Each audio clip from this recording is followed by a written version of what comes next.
Nice to see you. Chris, how are you? Good to see you. Well, thank you for doing that.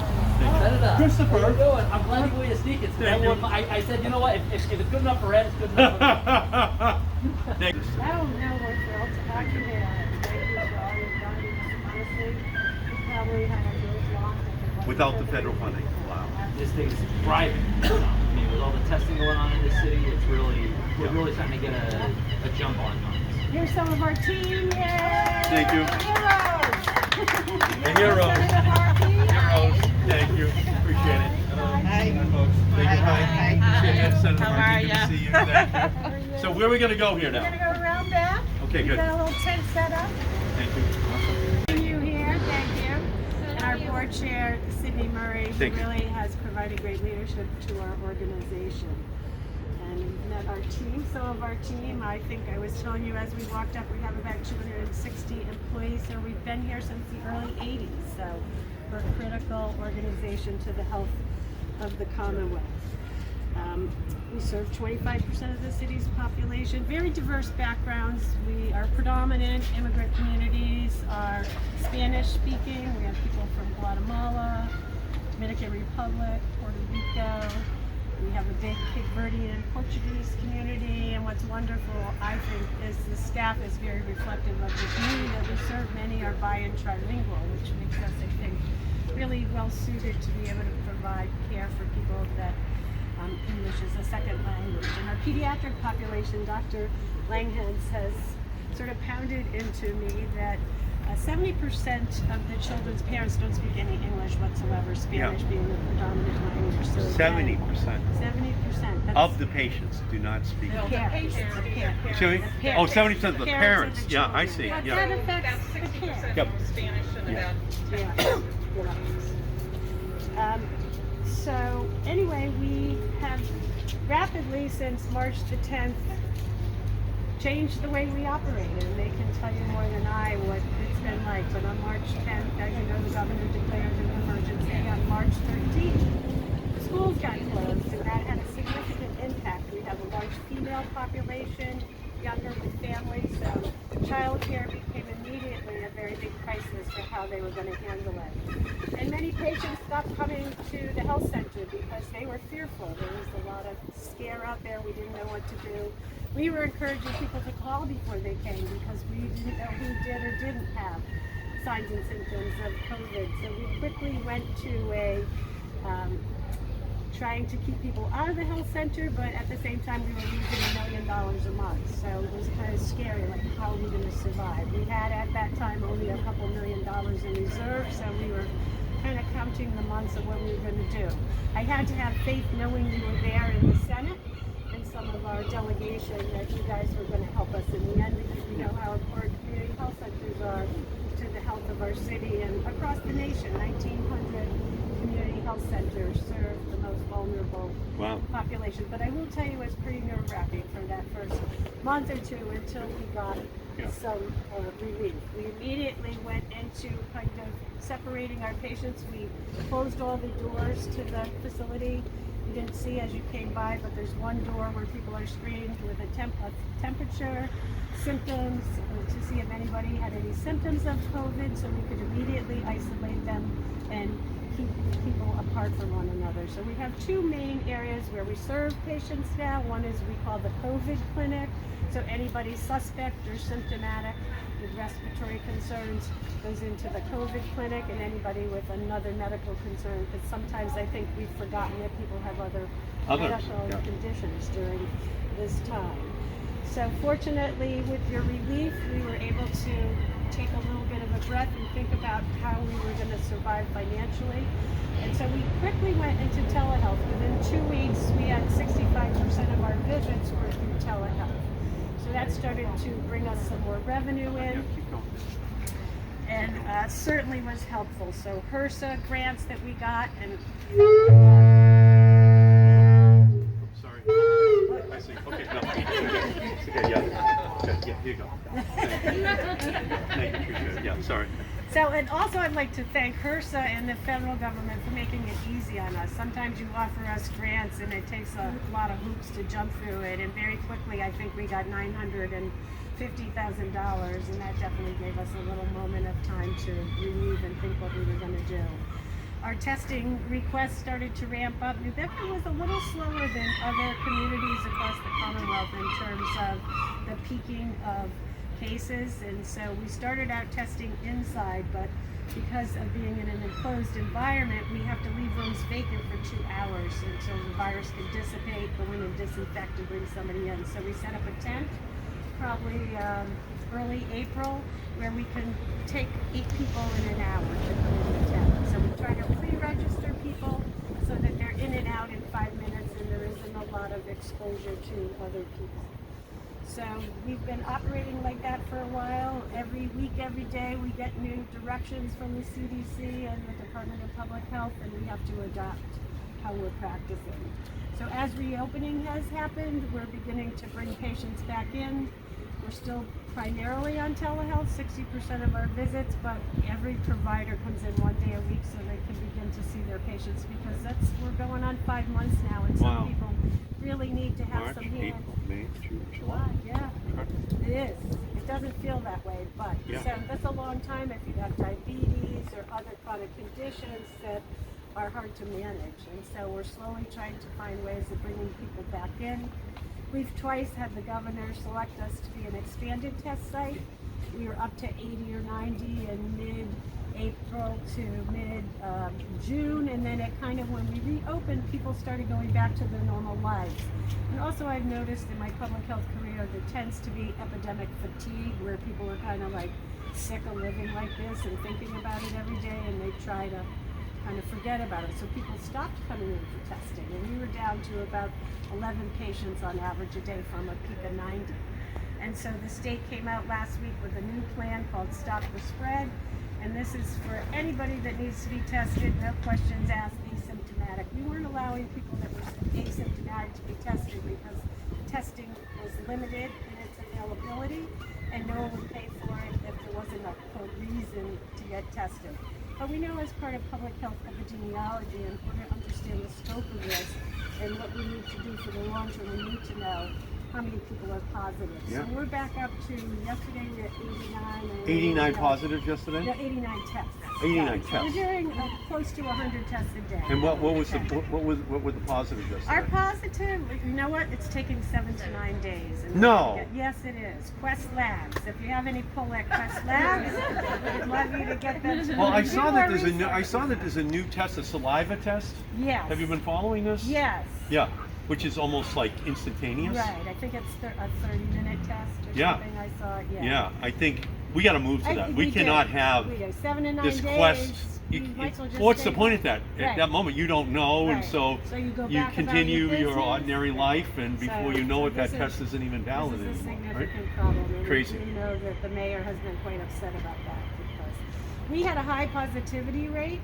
We had a high-risk population, low-wage earners, living in crowded conditions, working in crowded conditions. Many of our patients are essential workers in the fish houses and other industries, and so they had high risk in multiple But the points mayor told me he in their ordered life. PPE for those He fish did. He immediately. put an executive Unlike order. the meat factories Yes, out in South yes. Dakota, here Yes. it was right from the beginning. If Yeah. you can't operate if you Right. don't have. And being, and thanks, I would say, to a lot of the docs and providers here who kept telling me the fish houses are a problem. And I was on a call every day with the mayor, with the team, trying to figure out how to manage this whole thing.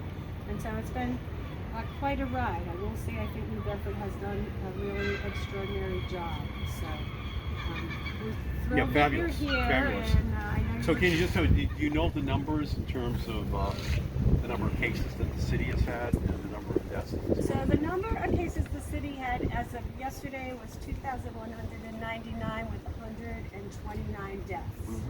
We tested about 2,500 people here, and we at one point had about 40% of our tests were coming back positive. Again, because we had a higher risk population where the city was seeing 20% or less positivity rate, we were seeing very high, particularly in the Spanish-speaking population.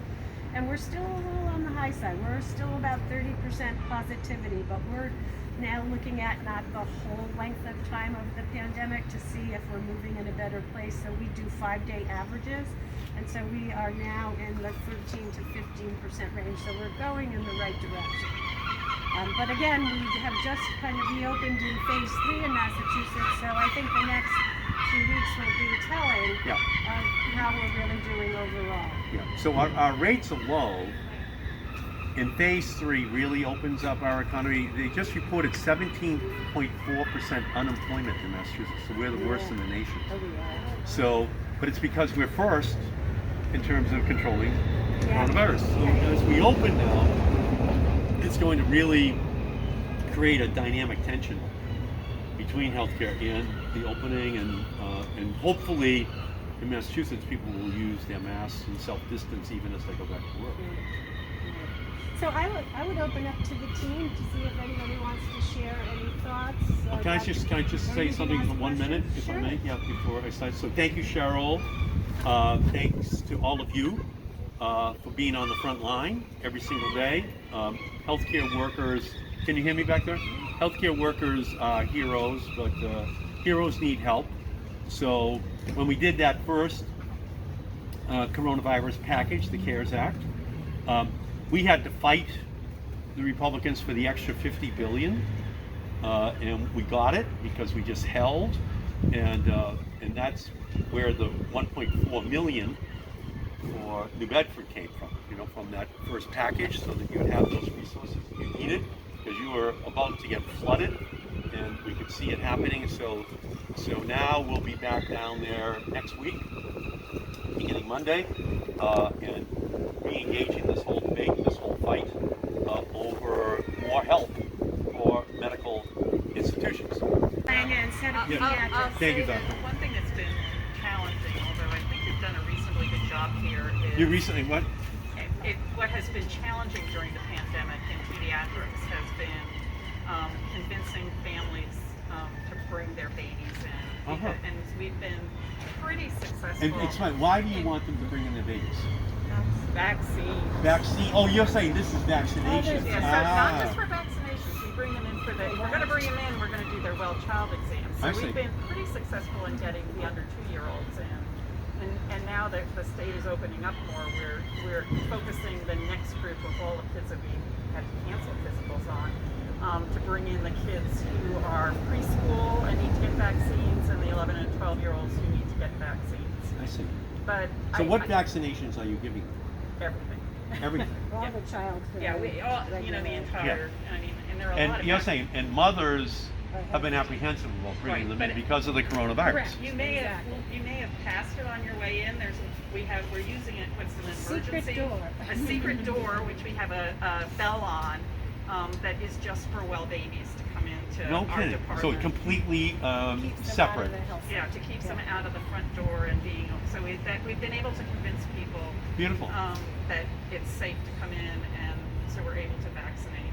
But I think one of the big challenges going forward, particularly with children and minority children, is that the mental health issues that the pandemic has just exacerbated. And we're fortunate in that we got a grant from 2 family foundations for integrated behavioral health in our pediatric department. But I worry about where the funding is going to be, and the funding's insufficient to begin with. So that it is, when I have kids that need to see a psychiatrist, I have to send them to Boston. Unbelievable. Yeah, definitely. Because no one locally will see kids whose parents don't speak. Why is that? Pediatric Because they have to use an interpreter. It's an interpreter. Yeah, and that's an added cost, and because there aren't enough of them anyway, they just, they've been kind of called shots. Yeah, that's incredible. No, my wife is a psychiatrist. She was actually the chief of behavioral medicine at the NIH. And so from, Is she and so working what I, now? We have well, she is, honestly, she is working. Can I say this? I think everyone is working full time. Okay, this is unbelievable, the work that everyone has to do. But what she's telling me, because she actually ran, amongst other things, and wrote a book on teenage suicide. untreated depression, some interrelationship with family trauma, whatever. And back in the Great Depression, there was a big spike, of depression, and again, these are the conditions that are just absolutely rife with potential for family catastrophes right now. So she keeps talking to me about this, and it's a little bit like trying to deny that PTSD in the military because you don't want to spend the money on it, and then it winds up manifesting itself on much greater problems because you didn't deal with it. Well, a lot of young people are going through things right now. So what is your greatest concern? Can you tell me? Well, a lot of my concerns are about the school reopening, and I think, for our kids, they really need to get back to school because some of them don't have internet access, their parents can't help them because they don't speak English. Right. But on the other hand, I really feel like what's going to happen once the schools reopen is, I think we're going to be inundated with a flood of sick visits because, Inundated with a flood of sick visits. sick visits. And it will be hard to keep up because everybody, one cough and they're going to get you sent home. And I think balancing the public health with that is going to be really challenging. Yeah. Well, We're gonna run into the whole school and work is I think we've learned the critical needs around childcare in this country. I think we can't survive without affordable childcare. We can't have wheelchairs, we can't have, the kids taken care of. How do we really get the economy back without childcare? And we saw that because childcare shut down except for some emergency childcare. And I think we really need to think about universal access to childcare. I think next January we're going to have our own FDR moment. And we're going to be talking about childcare, sick leave, minimum income for everyone, so that they can, take care of their families. Yes. I was just going to say, I'm in the adult world. I'm a licensed mental health clinician. So I appreciate what you're saying about your wife. I appreciate what you're saying about substance use and mental health. And I can share as far as my patients. I work in the office-based addiction treatment. So we do treat opiate dependence, alcohol abuse, mental illness. They're scared. So what are you seeing? There's more symptoms. There's more. You're seeing more now. More symptoms of anxiety, more symptoms of social isolation, more symptoms of suicidal ideation. The state recorded their first 3 months as far as opiate overdoses, and the state declined, which is great, but unfortunately the New Bedford community did not decline. We had an uptake in overdoses. Yeah. So I think that could be in relation to some of the mental health issues that we're seeing right now. I think it's a little bit exasperated because of COVID, of course. So we're trying unique ways to reach out to those populations as well as the telehealth. We're getting more apps for, substance abuse counseling, group support. But so I appreciate that your mind is there. Yeah. I appreciate that your wife is there. Can I tell you what my wife said to me in January 22nd? She said, write a letter to Trump, ask him to give you a briefing on the coronavirus before it hits us, because it's coming. It's going to be a disaster. Then on January 27th, she said, ask him to name a czar to be in charge of it before it hits us. Right? So that's, but we have a criminally negligent president. And so here it is. And they're still in denial that we have to bring in the federal money to deal with it, because simultaneously they're saying open the schools. It's going to be safe. And you're already picking up the extra anxiety in kids? Huh? Is it? I don't see as many kids. Yeah. I see adults. Oh, you see adults? I see adults. A lot of anxiety in adults? A lot of anxiety, a lot of And what is it? Can you tell me just generally what's the anxiety? The anxiety is that they're going to die. The anxiety is they're going to come into contact with someone that's going to You mean people are just afraid? Oh, yeah. Yes. People Yeah. that didn't have anxiety before are calling. They're having anxiety now. If you think about some of our more vulnerable populations, medically compromised, there is a lot of anxiety there. HIV, Hep C, some of those. Yeah, because they cannot get this infection. Right. Right. So you're hearing from them. We Now, hear from them as are well. you doing telehealth at all? 60% of Oh, our yeah. visits are through telehealth. Really? Yeah. Which is where Yeah, doctor, yeah. it's where some of my concern arises, because I'm already hearing from gurgling in the background from insurance companies about when they're gonna stop paying for telehealth Right. without prior authorization. Yeah. And we simply cannot take care of people without getting paid for telehealth. Yeah. So it's Can't do only it. good through the end of this year. They So just who's saying that to you expanded. now? So So Medicaid, Medicare. us saying that Payers. without prior authorization. So you're saying, just so I understand here, right now we're in a situation where you are get doing it paid. without prior authorization because of our legislation? I would say yes. think some of it, yes. Legislation and the state legislation. Yeah. Jill, we were just having a conversation this week. I think it was Aetna and United are already talking about rolling back telehealth.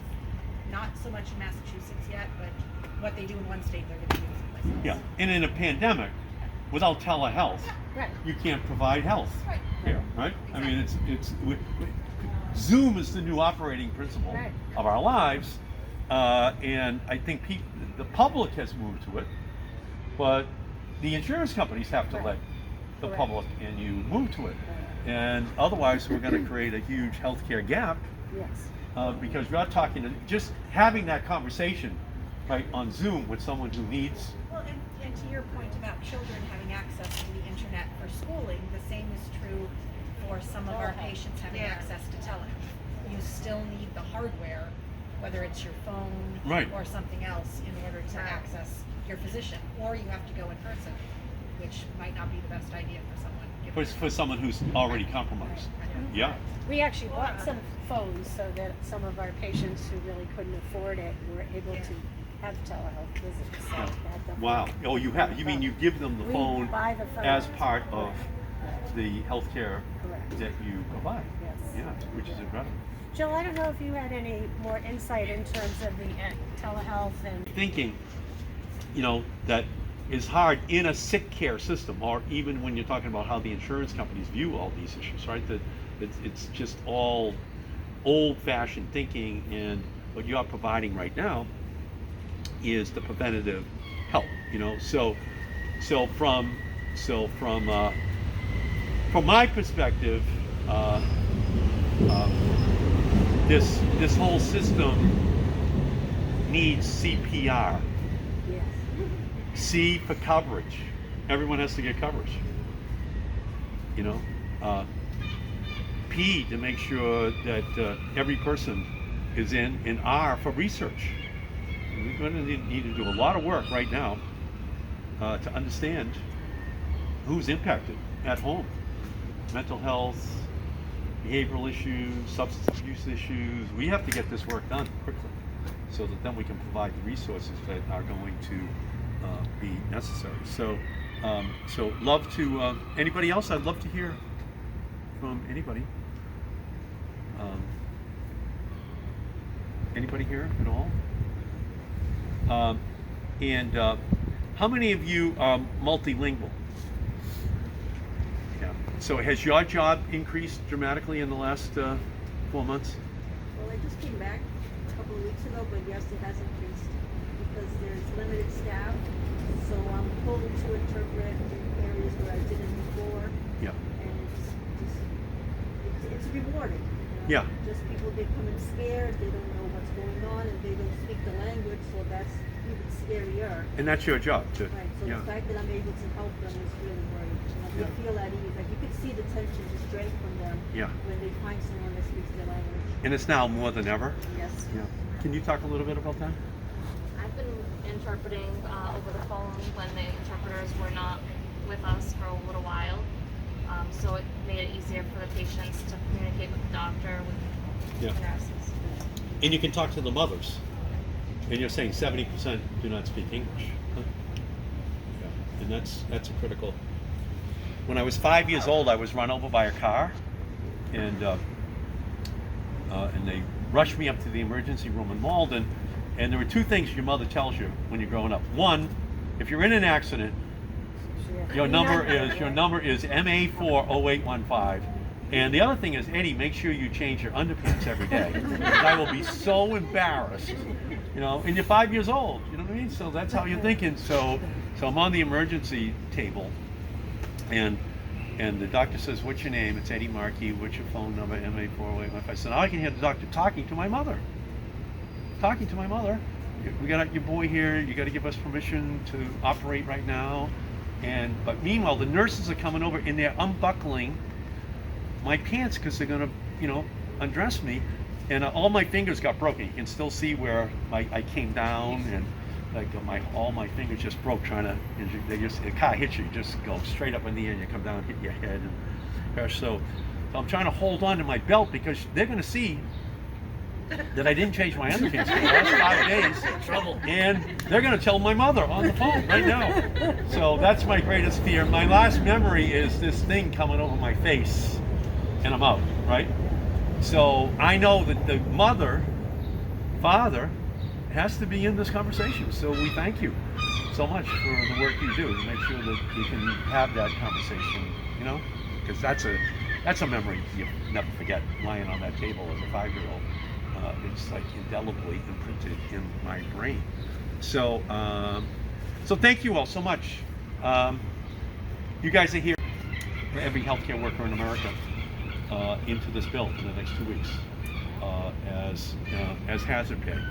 You're exposing yourself on an ongoing basis. So we're having this big fight. The HEROES bill, and that's who you are, you know, is absolutely critical that we get it passed. So I'm going to be down there fighting to make sure we get that extra pay. And again, Senator McConnell, these Republicans, sometimes if you kick them in the heart, you'll break your toe. But we're going to fight them tooth and nail for the next 2 weeks to make sure you get the resources. So thank you, Cheryl. Senator, I want to thank you not only for the work you do in COVID, we told a few people earlier, but Senator Markey and I met in 2014 February. February 2014. The Taunton Fire Department, I think he was the first legislator in the nation to host a roundtable about opioid overdoses. As we sat in the firehouse, there were 3 emergency calls for overdoses, so it really had an impression on those of us that were all there.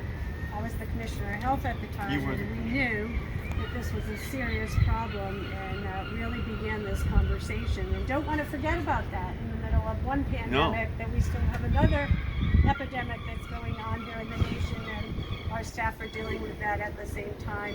And for all your work in public health, I'm going to give you one of my very last DPH Commissioner coins from the Commonwealth of Massachusetts. Thank you. I have it. So it was January 15th, 2014. I'm in Taunton. I'm going to speak on Martin Luther King Day, and I said to the mayor and the police chief, "What's your biggest issue?" And they said, "We have a huge overdose problem. We've lost overdoses here in Taunton." I said, "What's the reason?" They said, "Well, we really don't know. But something bad is happening here." So I said, "I'll come back." So 1 month later, I brought down the drug czar from the White House, Gil Kerlikowske, his name is. I brought up Chris Herron from Fall River, who is a guy who has dedicated his life to working on these substance abuse issues. Cheryl came, but then I invited mayors, state reps, state senate, but the families to tell their story. And while we were there, what I learned was that fentanyl had been introduced and was now being laced into all of these products. And so when I used the word, all the cameras are there, and when I was asked what's the cause of it, I said, "I'm being told fentanyl." And then and so the next day in the Boston Globe, on the front page, the word fentanyl appeared for the first time. And now it's up to 70 to 80% of the cases.